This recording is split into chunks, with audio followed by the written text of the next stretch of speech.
Hey guys, how are you doing? It's me, Tom, your friendly INFJ, who often disappears for long periods of time unannounced and then surfaces again, like I have done now. So yes, it's time to make another floating head and shoulders video. I've changed things up. I'm now in black and white. I'm broadcasting from the 1950s. No, I'm just playing around, just trying something new. I'm not gone all dark. I do not now worship Lucifer or anything like that. I haven't eaten a bat before making this video. Just trying a different style, that's all. Now, this is kind of a, I don't even know how to even start this, because I've kind of come to a realization about being an INFJ. At least I think it's related to being an INFJ. Maybe it's just related to being a human being. I don't know. And that is, I was thinking about what to talk about, and I wasn't at a loss of things to talk about in relationship to being an INFJ. And there's many things that I knew I could start talking about. And I've even, before I made this video, I started talking about something which I thought, you know, this is definitely related to being an INFJ. I know people are going to relate to this. But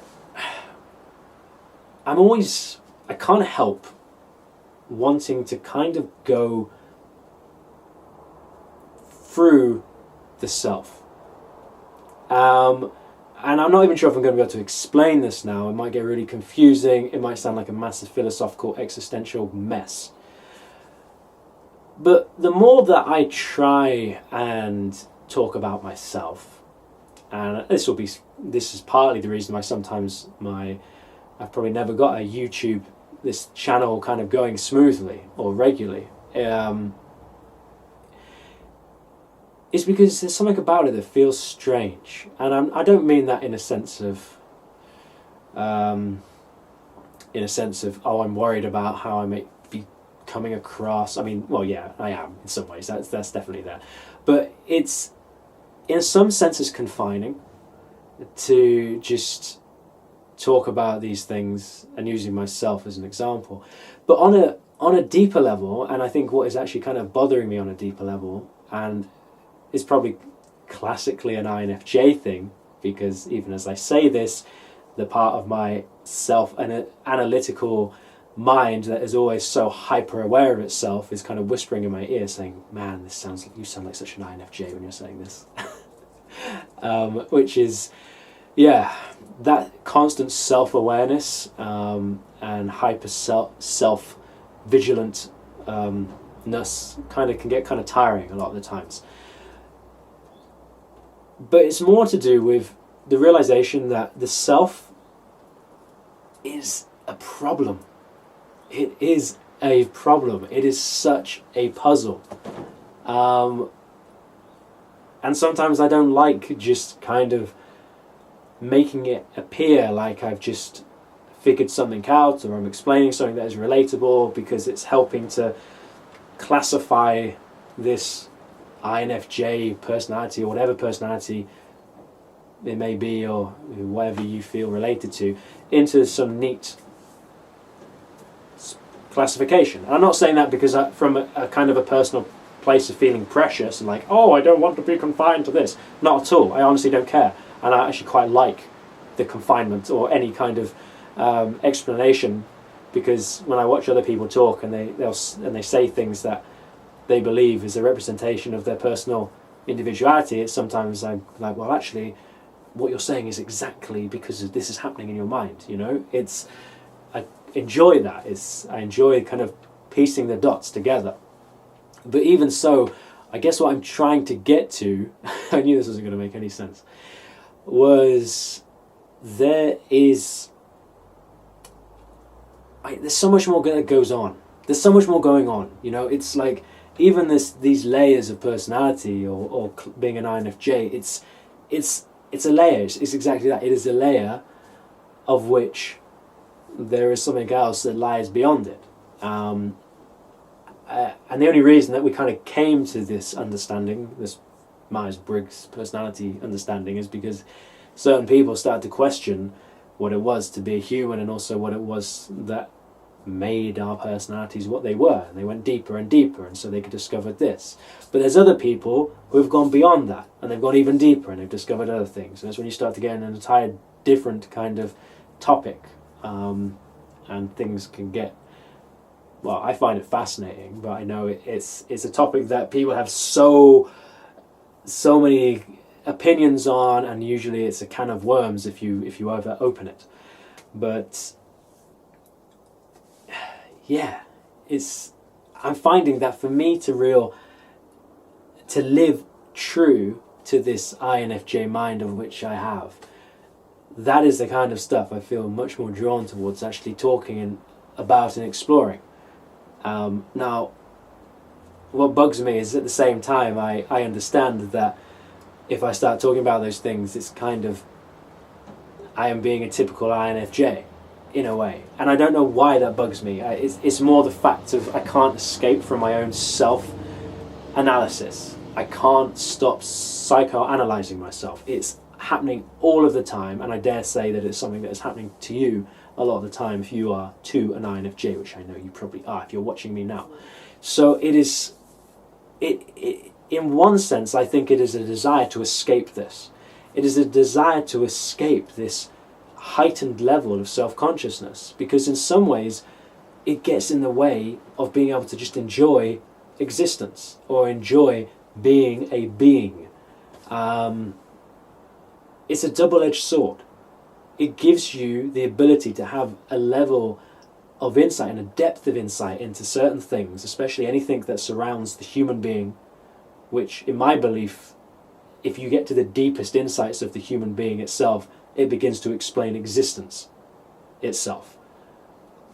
Macrocosm, microcosm, as above, so below, and this kind of thing. It really leads you down paths that become quite, well, I don't know, paths that words can't really do justice.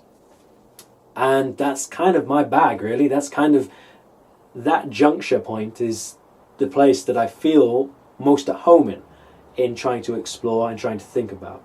Sometimes I get tired of it and I don't want to go there. It's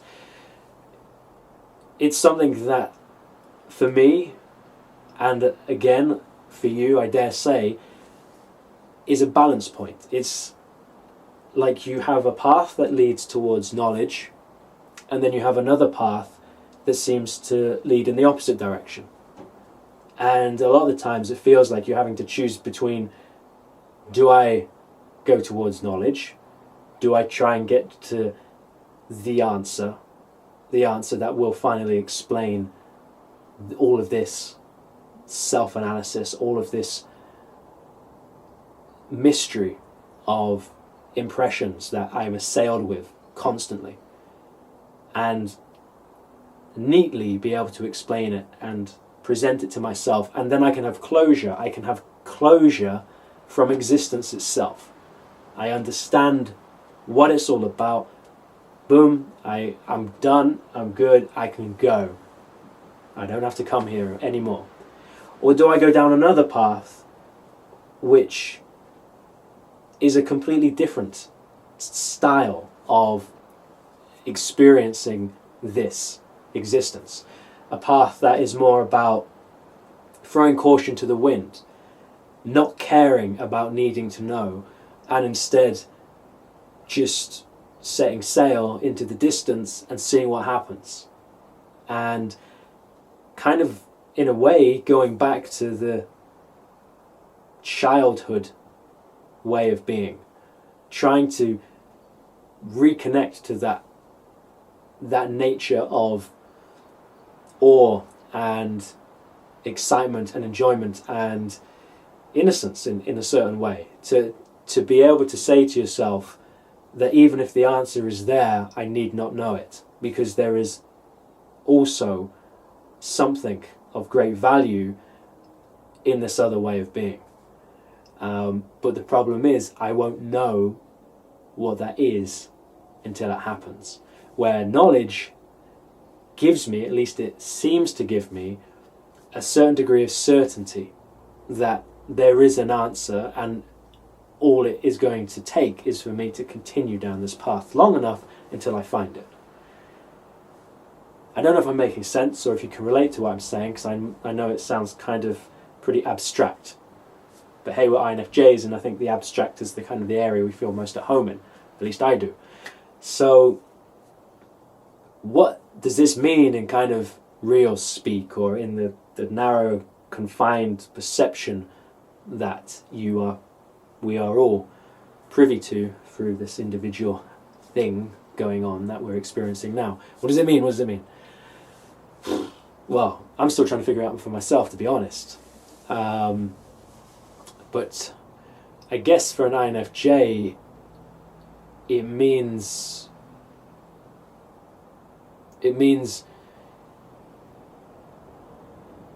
are you going to find freedom and answers by continuing to be in that state of mind where you are searching for an answer, and you're searching for something to explain everything?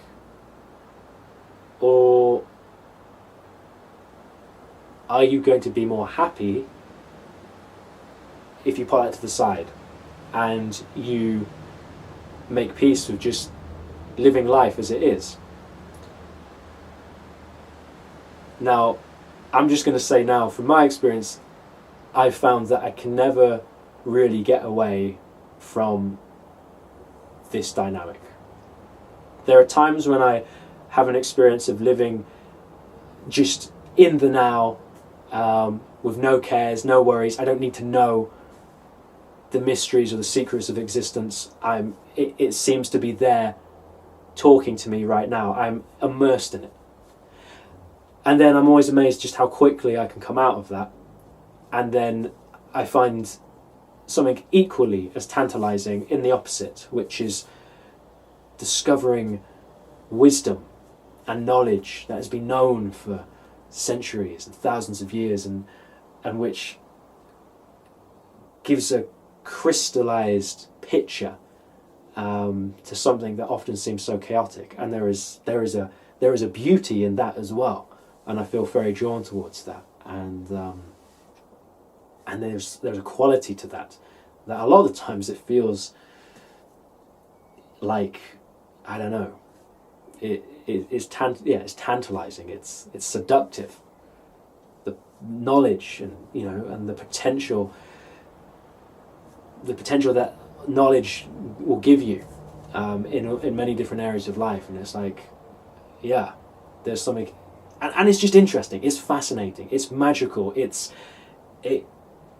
makes you believe again that life is not just a bland mechanical construction that is completely meaningless and is just working because it just happened by accident, and there is this vast order going on behind the scenes, which goes beyond your human comprehension, because your human comprehension is like the comprehension of, well, it's like being an ant in a garden, and then you go up to the ant, you're trying to explain to this ant that there is more to life than this little garden or this little yard that it's found itself in, and in fact it is connected to this vast planet full to the brim of other beings and insects and creatures.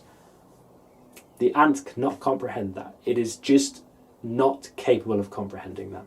And then imagine trying to tell that same ant that this vast world that it was actually connected to was floating in this place called space, and it was a universe, and there were other worlds out there with other ants, maybe 30-foot high ants, I don't know.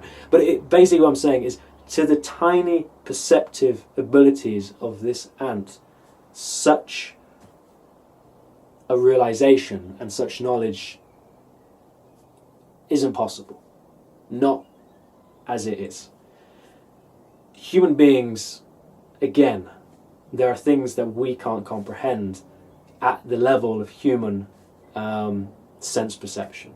Yet there are things that we can comprehend if things change in terms of how we can perceive things.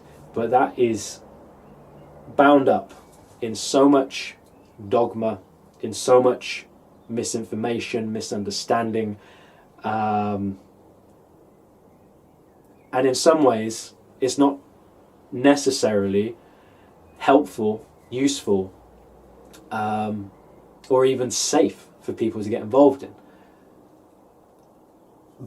And it shouldn't mean that life itself isn't demoted in comparison, and that there is still a value in life itself.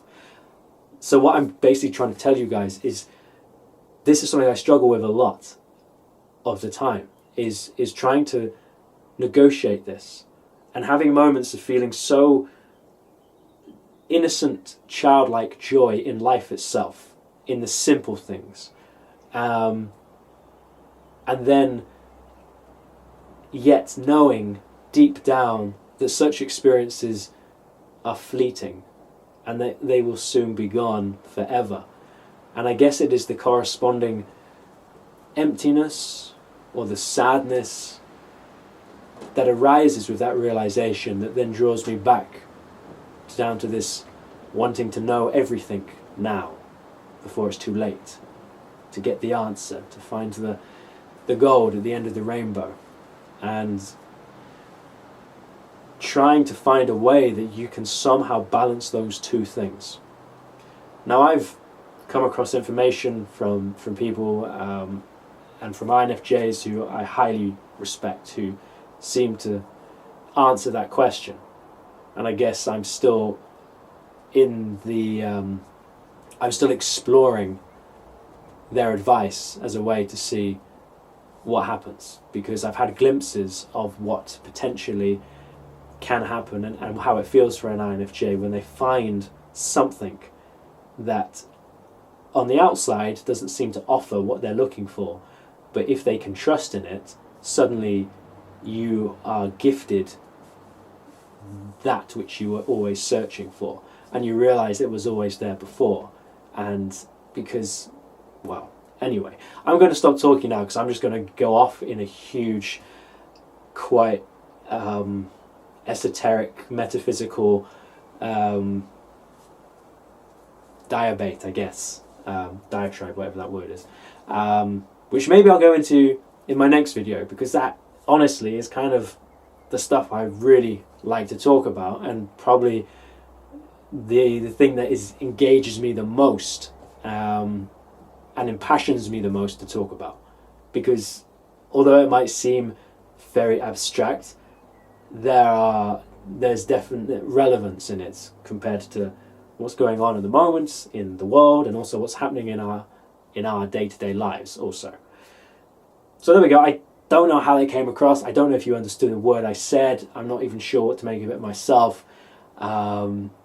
And I'm sure I'll still talk about some more INFJ kind of specific things, functioning and whatever, because it's still fun to talk about that, and it's still obviously something that I'm very interested in. But I just had to kind of express that, whatever that was. I just had to express it.